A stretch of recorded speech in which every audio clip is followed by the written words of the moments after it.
Sebanyak 186 orang wisudawan Universitas Teknologi Akba Makassar Unitama mengikuti wisuda ke-24 di Hotel Claro Makassar, Kamis 15 Desember 2022.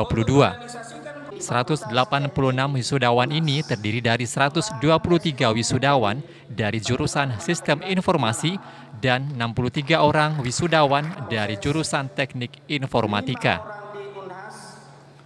Kegiatan ini merupakan wisuda spesial karena menjadi angkatan pertama setelah kampus Sekolah Tinggi Manajemen Informatika Komputer atau STIMIK Akba menjadi Universitas Teknologi Akba Makassar yang disingkat Unitama. Rektor Unitama Dr. Haji Askar Taliang mengatakan bahwa Universitas Teknologi Akba Makassar saat ini mengelola 5 program studi, yaitu Teknik Informatika, Sistem Informasi, Teknologi Informasi, Bisnis Digital, dan Pendidikan Teknologi Informasi dengan keunggulan pada basic teknologi informasi yang sangat dibutuhkan dunia kerja di masa yang akan datang.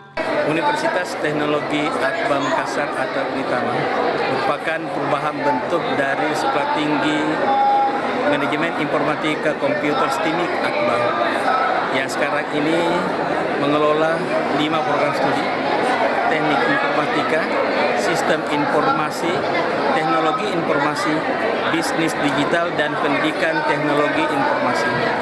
Keunggulan kami adalah basic pada teknologi informasi yang sangat dibutuhkan dunia kerja di masa yang akan datang, sekarang dan akan datang.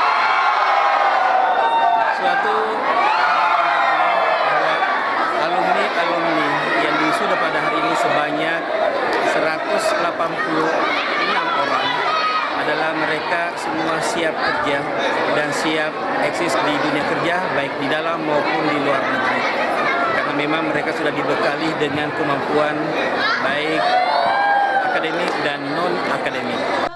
Ketua Yayasan Pendidikan Kartini Ujung Pandang, Muhammad Akil berharap agar Unitama ke depannya bisa lebih maju dan berkembang, terus berinovasi, kompetitif untuk ikut mencerdaskan bangsa.